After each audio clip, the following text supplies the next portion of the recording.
And we are back. Ladies and gentlemen, appreciate y'all for tapping in with us. There's no way you're watching Browns versus Broncos right now, so I appreciate y'all for watching. What's the score there, by the way? 7-7. All right. 7-7. So hopefully y'all will love a good episode of Voch versus Broadus there. Broadus, how you doing, man? You all right? I'm doing excellent, man. Appreciate that. Yeah. How was your holiday weekend? The holiday was cool. I had to work. This was the first time I felt like you, because any other time I was just like, all right, F all this. I'm going home to go be with my people, man. But hey, when they start spending money on you, man, you gotta do what you gotta do. You gotta move holidays around, man. You gotta show up, man. Gotta show up and do that work. Gotta move them damn holidays around just for the Cowboys to get a W here. But I think enough time has passed between the Cowboys beating the Giants. I've done some recaps. You've recapped the hell out of it also, bros. I just kind of wanted to get into a new topic. I just kind of wanted to give a broad view. Okay. I got two big boards pulled up. Okay. I got it's a Mel Kiper big board and it's a PFF mock draft. What I want to do, brothers, is I just kind of want to run through it and present you with an idea that I think is strange. Okay. And I think I can do this on the fly. And I'll open up like this, Brian. You ready, Brian? Bros? Let's do this. Ready to roll. So, Brian, I've been watching you for a long time. Fan of yours. Your sensei, grandpa, all that. And you tell me that when media scouts talk, they've heard something, right? Yeah. Especially these Kipers, or if you hear these Daniel Jeremiahs of the world, they do their own work, but they've heard something, right? Right. One common theme that I've heard amongst those guys that me and you kind of disagree with, and everybody, I'm going to pull up on the screen. And look, disregard everything that they're trying to sell us on the side of here, all right? Mm-hmm. But, Brian, Mel Kiper's second player is Will Campbell, the corner from Michigan. And Will Johnson, pardon me, Will Johnson, not Will Campbell. That's the offensive tackle. Yeah. Will Johnson, the cornerback from Michigan. Right. And Kiper's got him at number 2. Yeah. Brian, this kind of rich for me, man. Just me kind of loosely putting my own board together. Maybe I got to go back and watch a little more film on him, bros. I've been doing that lately a lot. But I think this kind of high for Will Johnson. I don't look at Will Johnson as a second best player in the draft type guy. Go ahead, Brian. No, I don't. And, and what's interesting, too, is that Dane Brugler, I believe in his top 50, had Will Johnson, corner Michigan, as his second best player as well. So I think that's really, really rich for me. And, we'll get more tape as it goes along. But, there's plenty of opportunity from what you could see to watch this kid play. I mean, from what I've got, felt like I got enough tape to kind of make up an opinion on Will Johnson. But, to me, I see a guy there's some smoothness to his game. Yeah. There's transition. He can play from depth. He's kind of a fluid moving guy. For a tall guy, I can kind of see him flip and adjust. Guy misses some tackles though. Sure. He's not afraid to get involved, but his success rate doing that will come and go. I just think when you're starting to talk about the second best player in the entire draft, there needs to not be some holes in his game. Sure. You know what I'm saying? I think there's some J.C. Horn to his game, to be honest with you. I think he's got that kind of thing, but I don't think, J.C. Horn was a big gambler. Yeah. And I don't know if this guy is going to gamble a lot, but 6'2", 202, I think you're looking at measurables right there. And I think there's some positive things about this guy as a player. But man, I also think there's some holes to his game. And so I would have a problem with him as the second overall player on my board. I know he wouldn't be that for me. And then, Brian, I'm with what you're saying, right? Like the whole J.C. Horn thing. I actually like J.C. Horn as a, prospect or whatnot, right? But, he ain't healthy for sure. He can't stay healthy, but he ain't the second best player. No, not at draft. all. Like JC, maybe like 10, 12, 14, something like that. Yeah, he was picked. He was picked right when the Cowboys had that pick at 10. Then they go 8, 9. Like 8. Yeah, something like that. 8, 9. And, him and Surtain went back to back. And then, Chicago traded up with you. And then you took Micah Parsons. I believe how that one went. Yeah, Parsons and Smith and Slater, all those guys went after J.C. Horn. So, right. I thought that was interesting, man. You know, maybe I got to go back and watch a little more film on Will Johnson there. But Carter, the pass rusher from Penn State, we love him. Now, Brian, it's another one I'm kind of struggling with, man. PFF. That's why we do this exercise, Brian. That's why we should go and see what everybody's saying, man. Michael Williams, the pass rush from Georgia. I don't see it with him neither, Brian, bro. And let me just say this too. This could benefit the Cowboys, right? Yeah. Because, Brian, if we up here talking about Luther Burden and Ashton Jeanty and all these other guys, and they fall in love with Michael Williams and they fall in love with Will Johnson, all that's good for us. Or they fall in love with like one of these offensive tackles or something like that, Brian. That'll be good for your Dallas Cowboys, even if we keep winning games and drafting 13, 14. But Michael Williams, the pass rush from Georgia, that was a bit much for me too, Brian. Yeah, I think that to me, there's me personally, I like Jalen Walker, the linebacker, who's kind of a edge rusher himself. I liked him better than Williams on the edge. And, you know, we talked about like a James Pierce from Tennessee, who's an edge, Stewart from Texas A&M, Skelton. Is that how you say it? Skelton. Nick Skelton. Skelton from Texas A&M. I'll tell you what, I looked at like Landon. I looked at Landon Jackson. Did you watch last year's Alabama game? He was incredible. Got 4 sacks, man. Got 4 sacks versus the people. 6'7", 280, Brian. Damn. I know it's weird. It's kind of a weird thing. I watched him. I've watched Mike Green. I haven't watched Mike Green. Marshall, who transferred from Virginia. Okay. All these edges. I'm just kind of starting to feel like better edges, better tackles than offensive tackles. I know I've said that with you, but you know, I watched the kid at Arizona, the tackle that's people are gonna probably play guard. Yeah. Jonah. 7. Yeah, you're gonna 7 or something like that. You know, Jonah from Arizona. Jonah from Arizona. Yeah, but we'll get that. Yeah. We'll get that one down. Watched Emory Jones from LSU. Okay. So yeah, I kind of feel like there's better defensive tackles and edges than there are offensive tackles. Yeah. You know, and I haven't, like I say, we'll see about how some of this plays out with guys that are tackles that are moving to guards. But the thing with, you mentioned guys like Michael Williams and stuff like that.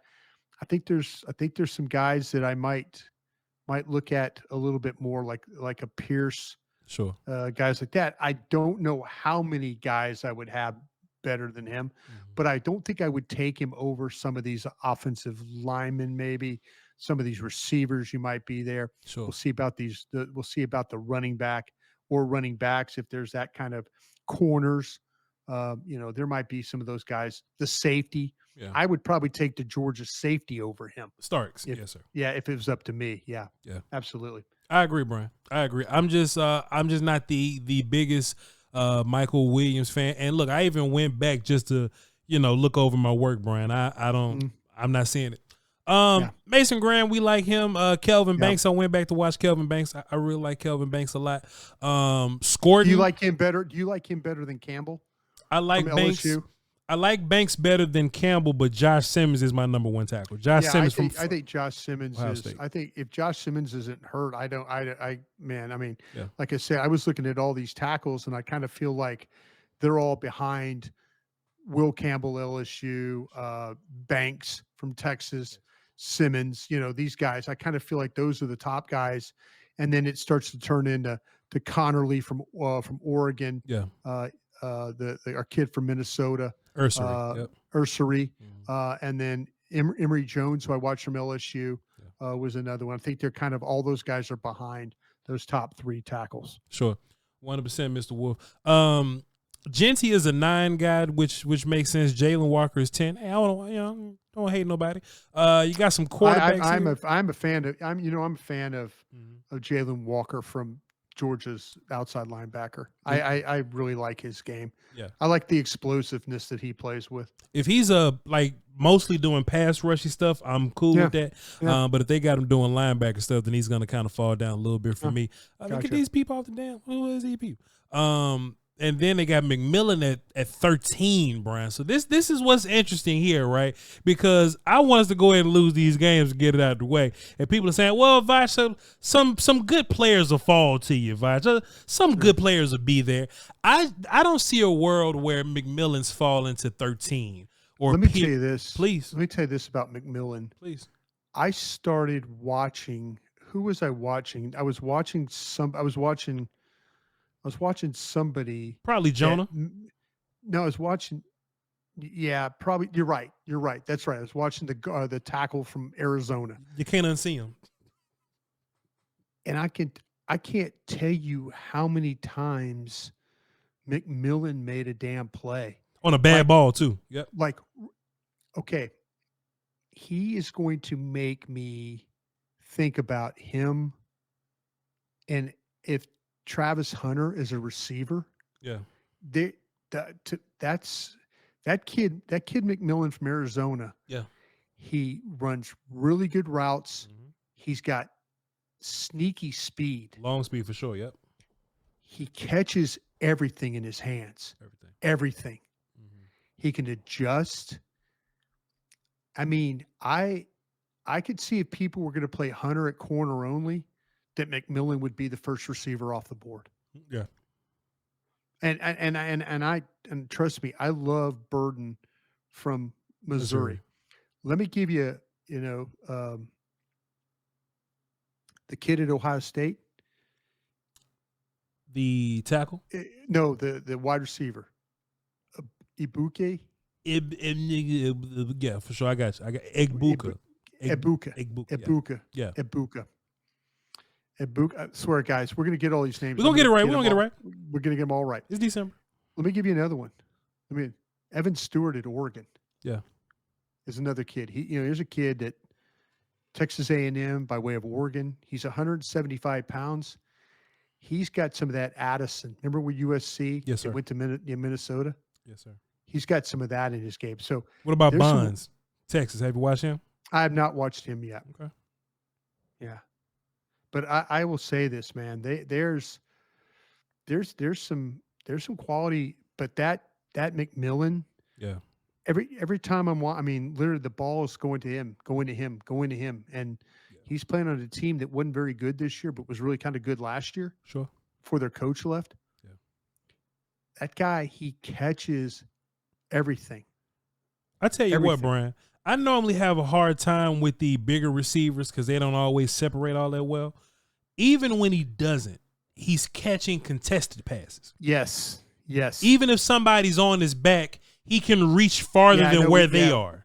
We talked about this. Yeah. We talked about this. And I think at 13, I cannot imagine 10 players, maybe 9 players better than him that makes him 13. Yeah. Who they have. See, Brian, this the problem, right? Like they want to include quarterback just because it's quarterback. This is a big board, not a mock draft. Cam Ward and Shedeur Sanders as quarterbacks aren't better than McMillan as a wide receiver. As a wide receiver, McMillan is a top 5 player in this whole draft. But just to run down it quickly, Hunter, Colorado, Johnson from Michigan, the corner. Carter, Penn State, Williams, Georgia, red flag for me. Graham from Michigan, Banks, the tackle from Texas, I'll take it. Scorton from Texas A&M, not going to be able to do it. Starks from Georgia, not going to be able to do it. Jeanty, I can live with Jeanty. And then you got Deone Walker, the linebacker from Georgia, which is a cool player, but he ain't McMillan, and he's not top 10 to me, in my personal opinion. Yeah. And then they got Cam Ward and Shedeur. I think this list some nonsense so far, Brian. Yeah, I haven't sat down and looked and see where the quarterbacks are, where they should be placed and all that. But I'm telling you what, if Dallas is sitting there at 11, and I'll tell you what, I'd have a hard time with this. I know that people would just immediately take, but if you told me McMillan and Jeanty are on that board, you're going to take McMillan, aren't you? You got it, Brian. Okay, so I'm just hey. so the headquarters at the Star in Frisco, right? I'm leaving. I don't know if it's the SWBC still, but I'm leaving the studio and I'm running to choke somebody to hand that damn card in, bro. If McMillan's on the board, let's just say the Cowboys keep winning games, we end up 14 or something, and McMillan's on the board at 14, you throw a party in there. But I also love that runner. Jeanty, sure. If Jeanty's there. That's what I was asking you. So let's do this, Brian. So let's do this. Quick pivot, right? I think no, because I know that I love the runner so much. Sure. I think I love McMillan even more. More than a runner? I mean, right now. Yeah. Right now. Yeah. I say that. So the more it just kept showing up and showing up and showing up. And I'm like, damn, this guy all he does is make plays. All Jeanty does at Boise's make plays. He's the runner at Boise. All he does is make plays. So let's do this, Brian. This is a different list here, right? That was a top 50 board, but I sent you a mock draft. Yeah. Let's look at the mock draft because quarterbacks being drafted is going to help us out. That's going to push guys down the board a little bit too, Brian. So I pull this up. This is Pro Football Focus, right? This is PFF, yes, sir. So Jacksonville, they got a quarterback already. Go Travis Hunter, cool. New York takes quarterback, fine. That's y'all business. Raiders take quarterback. That's exactly what we want. Fine. So right here in PFF's mock, Brian, this is where McMillan goes at 4. Yeah. This makes a ton of sense. This makes absolute sense right there. That is more realistic than like him being picked at 13 or him being on the 13th best player. Sure. This kid's somewhere. He's in that top 5. Yeah. He really is. Yeah. We have Carter, in which I'm seeing a trend for Carter here. He goes 5 to the Panthers there. Yeah. And here's your corner, Will Johnson from Michigan. Still a little high for me. But he's a Titan there at 6 overall. And the rankings have changed because we playing games right now. But bear with us, y'all. Bear with us. Yeah. Just take a quarterback. Fine. We want Milroe. Brian, we want somebody to fall in love with Jalen Milroe. Fine, cool. Right. Yeah. Mason Graham goes to the Browns. That makes sense. Scored into the Saints. A little high for me, but that's y'all business. A little high for me, too. A little high for me. That's y'all business. Luther Burden ends up going 10th overall to the Bengals. Fine. That makes sense to me. Luther Burden is a stud of a player. Now, let's get to the rest of the mock draft. We got to pull it up right here. So the Cowboys, they have at 11 right here. We're a little further back, but we just, bear with us, y'all. So the Cowboys go with the running back, Ashton Jeanty, at 11. You'll be fine with that pick, right, Brian? I would be fine with that, but then you got to look who's behind him. Who did Bears took Kenneth Grant. Yep. I like Kenneth Grant a lot. Starks? I think Starks I like enough. Sure. See, if you keep winning games, and I was trying to explain this to Kavanaugh, the players that you like are going to be there, and you're going to feel comfortable taking Starks at 13 or 14. Yeah. You're going to be a lot more comfortable taking him, the safety from Georgia, at 13 or 14 than you are at 6 or 5. Now, could you, one of those other positions, could you take, one of these guys that we've mentioned before? I'd love to take Mason Graham up there, the defensive tackle from Michigan. But, when this team has been really, really good at drafting, they've drafted best player on their board. Sure. And that's at 13. That's been at 17. When they've drafted, what was Parsons, 11 or 12? He was 12. 12? Yep. That's what I'm saying. Traded back from 10. Yep. Yeah. That's what I'm saying. When all of a sudden, when they're left with a choice of just picking the best player on their board, they've done a pretty damn good job at that. And to me, I could see Jeanty being the best player on their board. I could see Starks being the best player on their board. I could see one of these tackles probably being the best player on their board. Maybe they think Will Campbell is worth it, or Banks is worth it. Sure.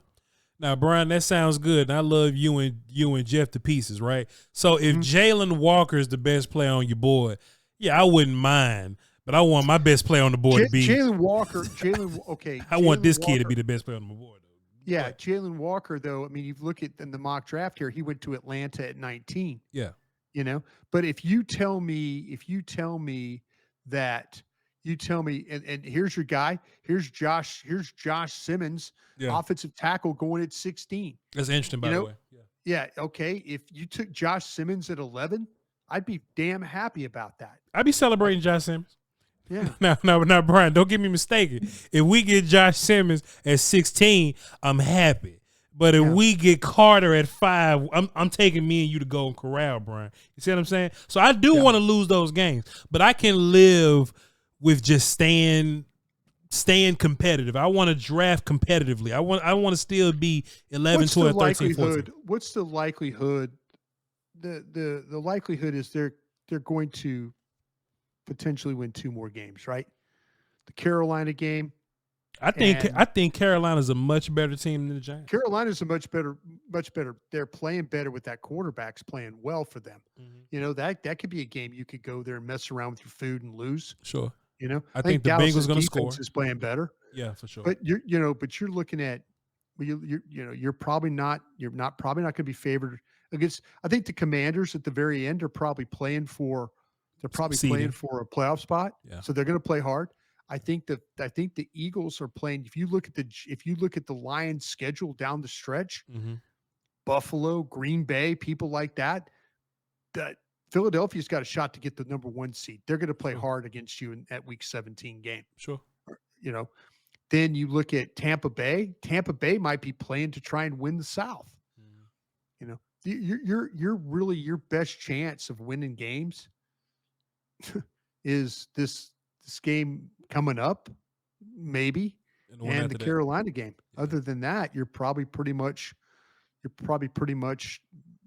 looking at only maybe winning 1 more game, and that would get you what? That'd get you 6-11. Yeah. Brian, I just see something on this big board that's interesting to me. I'll go ahead and pull it back up for you. Well, you got to pull it up on yours. Take a look at the 29th player that the Eagles get right here. Now, Brian, how come in one of these situations Michael Williams is a top 5 player, but in another situation he's being mocked to 29? Where do you think the disagreement comes from here? I think that, and listen, I've had my issues with Pro Football Focus before. Yeah. I've had a lot of issues with them before. I do feel like that they've got some guys that are better graders, and what's going to happen is that, okay, who was our guy last year? The guy that from Alabama that everybody fell in love with, that was the edge rusher. That let me see if I can pull up my notes here and pull them up here. The Alabama had an edge rusher that everybody fell in love with, and he was so high up the board. Will Anderson? No, Will Anderson was it was another. Let me think this. Why is it taking me so long to go through? I'm looking at guys like Chop Robinson. That's nonsense. Yeah. Let me hang on just a second. Dallas Turner. Yeah, okay, cool. Okay, guys. I'm sorry it took so long there, but I had to look it up. It's all good. Dallas Turner. Everybody had Dallas Turner as potentially a top 10 guy. Yeah, what's he doing this year? Let me see. That's what I'm saying. Let me see what he's doing. That's what I'm saying. Yeah. That's kind of where I feel like that, this guy was SEC Defensive Player of the Year in 2023. He's played in all the games and he got a half a sack. Yeah. There you go. Yeah. See what I'm saying? These guys like Dallas Turner and those guys start off really, really high. Traits guys, yeah. Traits guys. Mm-hmm. And then all of a sudden it's like, wait a minute, maybe not. And see it, and then it all catches up. And then everything kind of catches up where, these guys will start really, really high. And then these media scouts will then, like, all of a sudden it'll be, wow, well, we had that guy, you had that guy too high. You need to lower him down. You need to take him down a notch or two. Yeah. But that's kind of where I think that's where this kid is going to, I think the same thing's going to happen. This is our, for example, like I remember last year to draft, because I was looking up that Chris Braswell. Yeah. From Alabama. Yeah. Why did Chris Braswell at times look like a better player than Dallas Turner? Let's go look at Chris Braswell. I mean, the guy who led the SEC in pressures. Yeah. but see, that's what I'm saying. Everybody was so high on Turner, and then as we got closer to the draft, people stopped taking him from up there to down lower. Braswell has played all the games and he got a half a sack.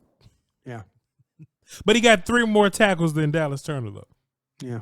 And you drafted him 2 rounds later or something like that? He shouldn't have been like that late into day 2 or whatever. Braswell was a really good player. See, Braswell's a good player, but my point was the Dallas Turner one. Sure. Like, to me, what's going to happen is we're all thinking about Michael Williams as a top 10 guy. I won't. Yeah. But they will. Yeah. And then all of a sudden he'll probably drop to where Pro Football Focus has him. Yeah.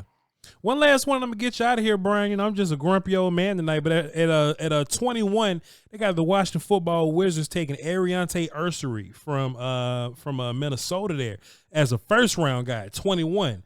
That's a little high for you. You think he'll go there, or you thinking that the need for a tackle will bump these guys up a little bit? What do you think going on with that? I'll tell you what, man. I would, if the Commanders took him, because when I was watching him play. Let me pull up my notes with my tackles here. But when I was watching him play, I saw like this guy, massive guy. Yeah. He is a massive guy. He's 6'6", he's 325. And I think this guy moves slow. Yeah. I think he has a really hard time getting away from the line of scrimmage. I saw a push shove blocker in the running game. I don't, he tends to bend at his waist instead of his knees, plays really straight leg. If a team in the division took him, I'd be okay with that. Oh, man. Oh, yeah, exactly. Yeah, throw the pen. Jeez, Louise. Yeah, you're absolutely right. Yeah. That's what I'm saying. There's other guys that there were other guys that I liked better than him that I thought moved around a little bit better. Like I say, Connolly from Oregon's a smaller guy. Yeah. But he's a good player. I think Emory Jones from LSU's kind of got some nastiness to him. I'll be watching him. I think he's a tough guy. I think there's times where he moves a little bit kind of in sections. He's not as fluid as you want. Sure. But man, he's tough. He gets movement in the running game. He could set up pretty well. He's played a lot of big games. But I would take him over our Minnesota kid if it was me. Yeah, I agree, Brian Bryce. We just kind of moved past this guy, but me and my audience was watching him earlier there. But Jackson from Arkansas. Landon Jackson from boy, Brian Prada, boy. Hey, tell you something. Did you guys do the Alabama game? Is that what you did? You went back and did that one? I watched Alabama last year and I watched like Oklahoma State this year or something like that. Oh yeah. And man, Brian Broadus, boy, this strong, powerful, stout, hard to move him, sets the edge really well. He's looking the backfield guy, eyes in the backfield guy. He's not one of these, if you're going to pull at me, I'm going to run upfield stupid. He going to smoke your puller if you pull at him. If you outside block, he going to reach outside. If you down block, he going to just mechanical with his, Brian. And man, it was funny. I was looking at him, Brian, because he runs kind of upright like this, like a robot. But he's tall. He's 6'7", 280. He run up like this. So I thought he was stiff. But there was a couple of times he was able to get some bend around the corner a little bit, Brian. I was like, man, I was wondering how he was able to do that. Doesn't have a bunch of hand movements, but he's really good at separating. He's really good I thought his hands were his best thing when I watched him. But go ahead with your thought. I didn't think he had a bunch of moves, like stringing moves together, but he was really good at striking. He was a great striker and extender. And like I said, Brian, I thought he was stiff because he run like this, but once he gets to the hip, he does bend a little bit. And man, if you look at his, sack numbers and all that, they may look a little down because these teams getting rid of the ball so fast. But he's up in like pressures, and Alabama happened to hold the ball, and he got 4 sacks on those guys, Brian. I appreciate the hell out of me some Landon Jackson. He's like my fourth guy so far. Go ahead. I'll tell you what, Landon Jackson, I know this kid because he was a transfer from LSU. Oh, well, damn. And so he played on both sides of the formation. I thought he could be a little up and down with his level of play. I did see what you're talking about, a capturing the edge, and then in the next play, not even be in the same area code. You know, the first step quickness is there. I thought the best trait was his length and his hand use. I thought he was always trying to use ways to free himself. Separate, he was always trying to separate, get his hands. The motor's outstanding. Effort is outstanding. He'll make second effort hustle plays. For a tall guy, you're right. He can bend the corner. I just like to see it more often with him. The football intelligence is really good. The reacting to the football is really good. Sometimes he'll struggle with power at the point of attack. And I think because that's when his pads get a little high, and this will affect his leverage and his balance a little bit. But I was surprised how many times he was on the ground in the games I watched. Which ones you watched? I watched the Oklahoma State game, right, and I watched the Ole Miss game. Were the games that I watched. I got to watch Ole Miss. Okay. Yeah, so you're right. There is some stiffness to him. There is a little stiffness to his lateral movements. His height might limit his ability to change directions quickly. That's something maybe that is kind of throwing me off a little bit. Sure. But I saw several opportunities to make tackles, but he found himself on the ground with the ball carrier going away from him. And I said a hot and cold play gives me some pause, will flash ability to make some big plays. Wish he was just more consistent with his play. But 6'7", 280, I could see somebody falling in love with the effort and, you know, the fact that he does bend a little bit, and, you know, that maybe you can get something out of that with him as a player. Brian, let me ask you a question, because I'm a big fan of yours. How do you balance your analysis with your biases? Right, because you typically don't like the power rushery guys, right? So how do you balance that? Because I have my own issues with like you know, ceiling guys, like traits guys. So Landon Jackson is like a floor dude. I think he's as good as he's gonna be right now. Yeah, I agree. You know, but I'm not good with the he can be better dude. So I like floor guys, but you don't like power. How do you balance that, Brian? It's a good question because I don't really know. I think in this day and age, like you take a guy like Landon Jackson. Okay, what was our guy? This is another one. Tampa Bay took a kid. Was it 2 drafts ago? Was it the kid from Washington? Joe Tryon. Cheryl Lincoln wasn't in his name when he was. Exactly. He added that later. Yeah. But it was like Joe Tryon, or something like that. Hold on, I'm going to pull up my notes real quick. I don't mean to sit here and have to keep digging back through my notes, but this is the kind of player that all of a sudden he gets taken, and you're like, oh, okay. So it wasn't was it 2022 draft? I'm sorry, I didn't mean to. I should know these. like 2-3 years ago, something like that. Yeah, but this is what I'm talking about. This is a guy that's like kind of a taller, kind of maybe a little bit more bendy. Effort is really, really good. The way he plays, it just kind of reminds me of that. Okay, here's a guy I looked up, Karlaftis. Remember George Karlaftis? Karlaftis is very similar. Yeah, kind of sort of very similar. I mean, you know, you watch how Karlaftis, but here he is. He's playing well for the Chiefs. You know, so you kind of get a little bit of like, okay, where are we at here? You know, where are we at with this, with these rushers and stuff like that? Because, I kind of feel like that, some of these guys you can compare them to, and I struggle because, like you said, the power guys, all of a sudden they're doing like pretty well, and I'm kind of thinking, well, give me the bendy, give me the guy that's going to capture the edge, give me the guy that's going to get around the corner. Give me that guy. Yeah. I sometimes have a real problem with these really, really tall guys, because I don't know I don't know how their bend's going to be. I don't really know that, are they going to be quick enough? And I think there's times where this guy does look quick, and then, the next thing you know, he's not as good. So I struggle with that. I really, really do, with these guys that way. I hate to hold you. Well, please go ahead. Please. No, go ahead. Go ahead. I'm sorry. I hate to hold you for one more question, bro. But go ahead. Deon Walker, have you watched him? I have watched Deon Walker. Yeah. And okay, this is weird, man. This is a weird thing for me with Deon Walker. He's up and down guy.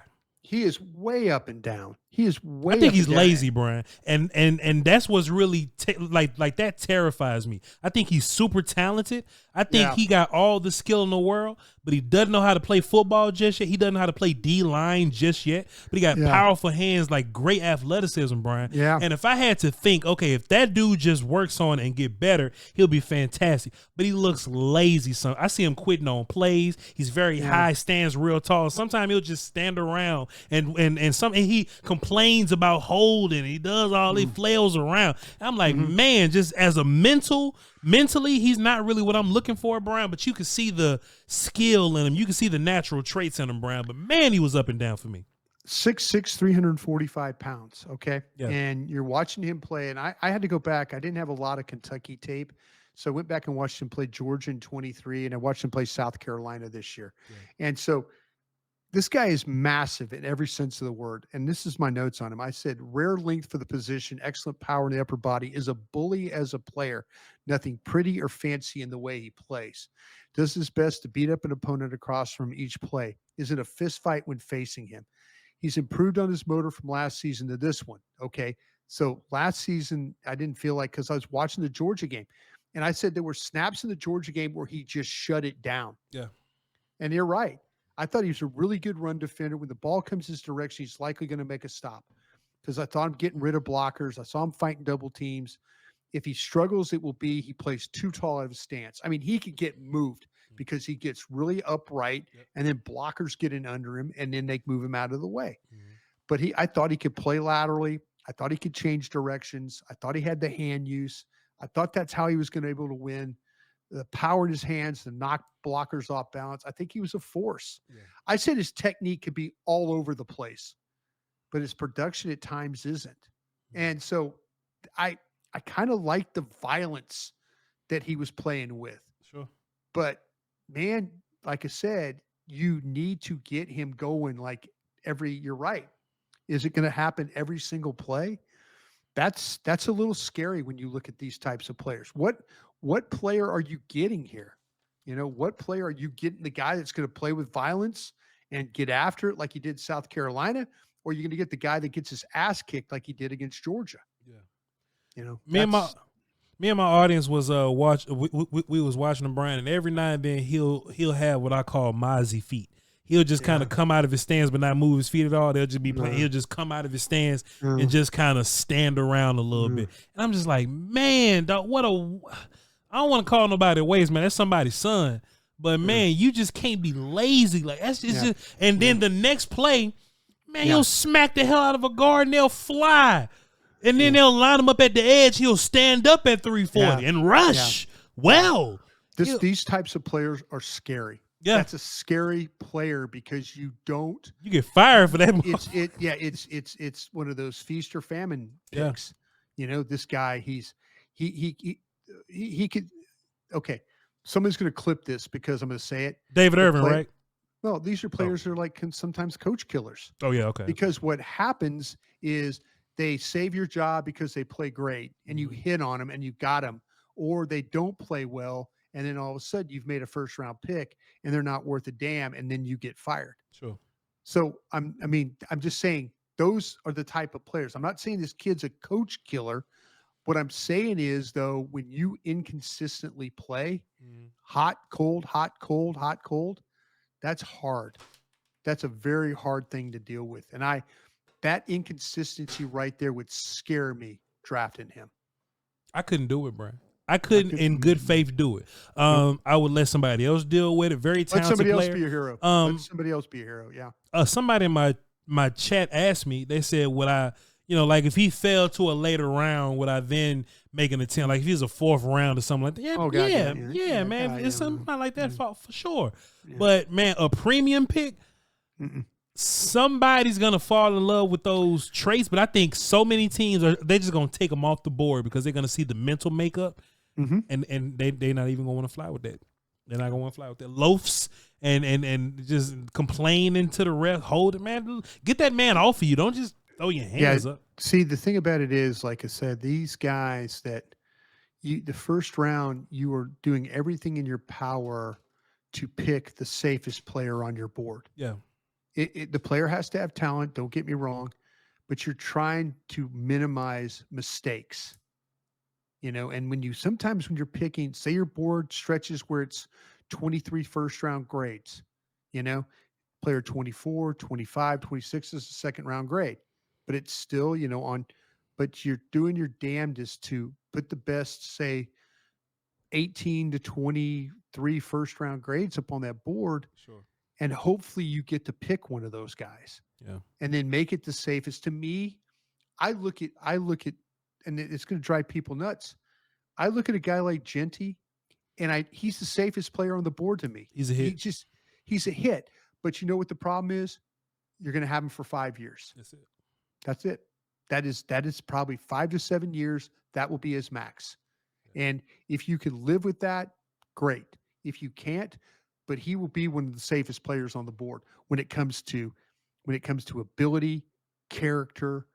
Everything about him is probably going to be top shelf. Yeah. Everything about him is going to be top shelf. I'd be fired in 5 years, so it don't even matter, Brian. Just take him in. It could be. Yeah, you very well could be. You have to think about these things as a general manager. You have to think of it from year to year to year. Not everybody can work for the Dallas Cowboys and be there 20 years. Yeah. Some places you go to and you make a bunch of bad picks, they will get rid of your ass. Sure. Yeah. So this Deon Walker kid, last thing. Like, what round do you feel comfortable taking? Like, he's a first round talent, but what round do you feel comfortable taking him? I'm looking at other edges on this board. Other tackles on this board. Excuse me. And I mean, I've got him behind Harmon, Tyleik Williams. I've got him behind. Yeah, I love. I mean, I have trouble with Walter Nolan at Mississippi. I struggle with him. Yeah. And I would take Walter Nolan over him. Just because, but Walter Nolan's kind of this, man, I say this, these are the hard ones for me because Walter Nolan, Mississippi, plays well, doesn't play well, same kind of stuff. But like Tyleik Williams, guys from Ohio State, give me those guys all day. Play hard, motor guys. Play hard, yeah. Grant, Michigan, all day, all day. Give me all day with that kind of thing. I'll probably take Deon Walker over Nolan. I would just gamble on the upside with that I can, like some. Because look, second rounds for sure. Yeah, for sure. Because look, Brian, Deon Walker is the type of guy to go to Kansas City and win a Super Bowl with him and be the best damn player on the field. He's one of those kind of guys. Yeah, no question. I mean, the when you watch him play, you can see first round dominant ability. You can see that. But you also see the standing around part too. Sure. In the first round, you're trying to kind of minimize that. You're going to try and minimize that. Man, Brian, I tell you what, man, ain't nothing better than some spirited draft conversation, boy. I thought this was going to be a little 25-minute show, get Brian up out of here, man. This one of them 45. Draft, man. I got to work. I got to get my pronunciation charts for all these names I'm dealing with. Brian, trust me, Nick Harris is going to hold us down. All right. Oh no, but you got to be able to talk about them every night. We got to our people got to understand what the hell we're talking about here. Yeah, we'll be all right. We'll be all right. It's December, and look, I've never started draft this early. I've never. I personally, I usually started on December 1st. Yeah. And here I am, 40 players into this thing already. Yeah. Hey, it's gonna be a good one. Got to do what you got to do, right? Yes, sir. Got to do what you got to do. Man, ladies and gentlemen, because there are ladies that watch us, Brian, bro. Hello, ladies. If y'all disagree with anything that we've said tonight, please go in the comment section and let us know. Be nice about it, though. Be nice. We'll probably do some phones. Polite. Probably do some phones this week, Brian. You know what I mean? Let people call and talk to us. We'll do something like that. And hey, I got to get us a guest tomorrow. I got to find a guest. I'm going to work on it. We want a drafting guy. You want to try and get a drafty guy? Draft is fantastic, so I can look him in the face. But like, hey man, what the hell going on with this Will Johnson, man? Who you know? What are they saying? All right, I'll see if I can get that guy you want to question. But we'll work on it though. Hey, ladies and gentlemen, love y'all to pieces. All right, y'all follow me VOCHLOMBARDI, and y'all follow him at BRYN Brothers. All right, not BRIAN. That's a whole nother dude. Okay, BRYN Brothers. And hey, y'all hold down for the Dose Woski. We'll catch y'all next time. Crown.